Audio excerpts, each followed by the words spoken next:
కష్మల మిథం అంటే మీకు ఇక్కడ తెలుసుకోవాల్సింది ఏంటంటే పిరికితనము, శోకము, మనోవ్యాకృతము ఇవన్నీ కూడా కష్మలం కిందికే వస్తాయి.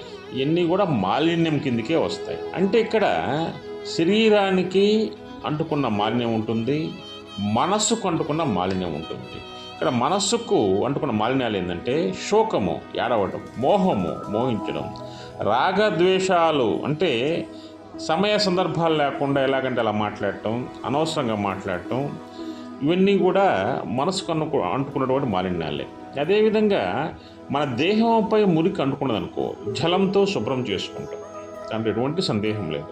అదేవిధంగా మనోమాలిన్యం వచ్చిందనుకోండి, ఇక్కడ పరమార్థ బోధన వలనే దానిని నివారించగలం. ఇక్కడ శ్రీకృష్ణ భగవానుడు దివ్య జ్ఞానాన్ని అర్జునుడికి అందించాలని కోరుకుంటున్నాడు అనమాట. ఇతనికి దివ్య జ్ఞానాన్ని అందిస్తే కానీ ఇతను ధర్మ మార్గాన రాడు అనే ఆలోచనకు వస్తున్నాడు.